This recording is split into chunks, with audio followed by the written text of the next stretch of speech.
Okay, this street is called Rua de Alfândega. You can see the street sign right there.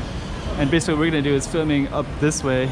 And I'll give you a little bit of context of where we are, but just so you know, this is kind of like a place with a lot of like Filipino shops and Filipino people as well. And we're gonna be kind of showing you what's around here as well. So stay tuned.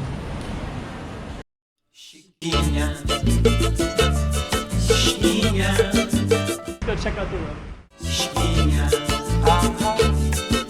Okay, I'm the content creator for this channel. If you like what I'm doing, just subscribe and hit the like button. There's our street name right there. And down there is San Malo, Senado Square. And we did another street a minute ago about this one, which is kind of involved to do with the Chinese slave trade. So I was able to talk about that a little bit. And we got something totally different here, which is kind of a Pinoy, Filipino-oriented strip of businesses. And we're gonna walk by some of those. And that's all directly down this way. But we do have some nice lighting right now and some kind of cool little stuff everywhere. So try to capture that a little bit before we go down, or before we go up rather. So let's kind of angle up a little bit. Nice little, there's like always a little patio, so it'd be interesting to see where they're going. And we're gonna keep on going up that way. It's a little shop.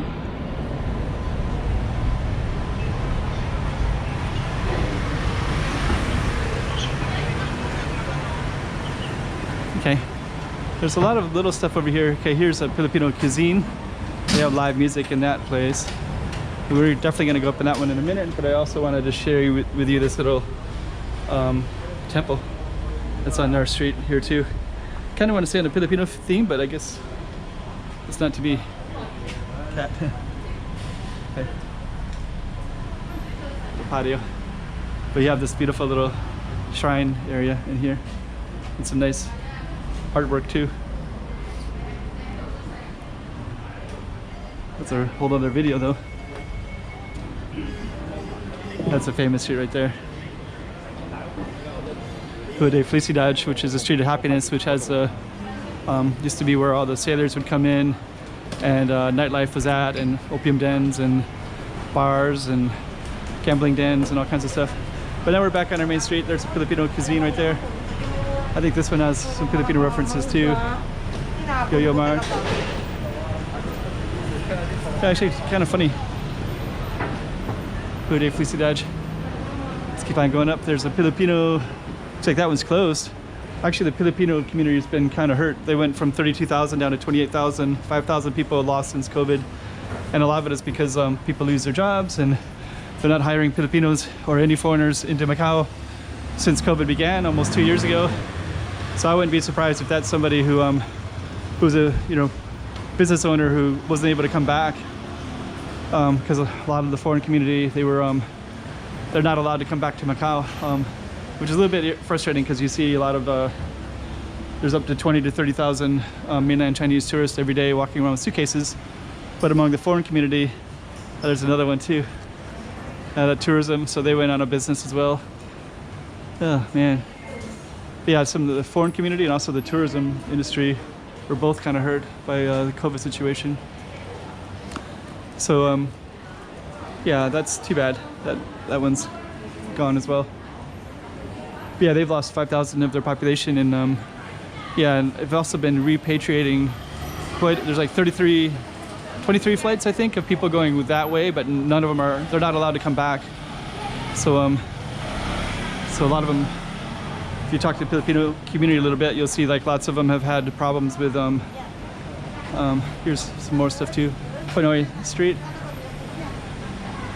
right there. There's also some barber shops up there and some other Pinoy stuff. Here's another one on the corner right here. This one looks like it's new. I don't know if I recall seeing that one before. Since we're kind of focusing a little bit, there's Pinoy Street Barbecue. And I think there's another one called DC Cafe too. which is another restaurant that has Filipino food.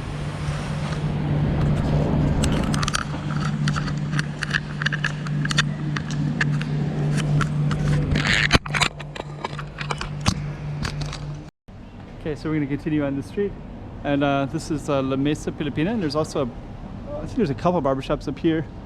There's a little patio, which are always kind of interesting, and there's a barber up here. His name's come to me later. Really cool guy. Used to get my hair cut all the time, and then I met another barber that I really like. He's from Miami, American guy. So I've been going to that guy instead. So shout out to Mauricio at Joker Barber, and then this one is let me just go up there. I kind of feel bad I haven't got up there and had a haircut in quite a while, but I want to give a little shout out to his barbershop because I used to go there pretty much all the time. That is Mark David Salon. So yeah, really another good place to get your haircut. A really interesting guy. Also has some really cool tattoos with some pretty cool stories, including some shears and just different interesting stuff. Has tattoos that are barber related as well. Another patio right there. So but our focus today is going to be on the kind of getting, there's so much cool stuff in Macau that it's easy to get sidetracked in the patios and all this kind of cool stuff. It's another cool patio right there.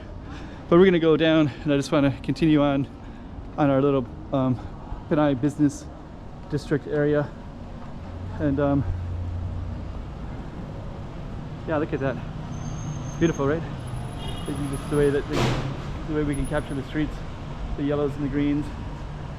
Yeah, and actually this area is a little bit up on a hill, and this is Huada Alfândega, which is kind of a heart of the Filipino community for businesses and likewise, and that's the name of it right there. And we're gonna let this traffic car go by, and then we'll go up that hill a little bit. Okay, there we go. We can go up a little bit here. Yeah, actually, it's a nice, cool Japanese place. Wow. Excuse me. Oh, sorry. There's a Filipino bread. There's this bread shop, and there's another bread shop over there too. I think I missed that one. Pandesal. They'll probably sell pandesal. Another Filipino salon. I believe it's Filipino anyways. Okay, so let's just keep on seeing what else is here. Salon de Manila. So we've seen at least 4 or 5 barbershops and salons. I got a couple more up here. I think this is another little Filipino. Yep, there's different foods as well. So keep on going up. There's even more up this way. And then if you go down, you'll see some little collection of hotels all the way down that way, including like Sun Sun Park. So right down that way is Sun Sun Park, which is a little bit of a hotel district. So we're going to keep on walking down a little bit further. Another Japanese restaurant. Okay. So let's see what else we got around here. Game club. Huh. I guess you got video games in there. Don't really see that very often anymore. Some toy shops. Let's see what this is too. A mixture of stuff. Okay, so so you got to see a little bit of this street right here, and you can also see that there's a lot of different businesses supported by the Filipino community, and a lot of them own those shops as well. Just go across a little bit. There's some artwork right here that I want to capture as well. There's the artwork right there. That looks pretty cool. So there's some artwork right in that space. Huh, I never really walk over here. It's like some kind of cool, interesting things. Okay, so we're going to end this street. Huado Seminario. I kind of want to film this one because I don't really see that so often. And that's our street. So we basically just came down this one. So we'll end it on this one. Here we go. Chiquinha, chiquinha.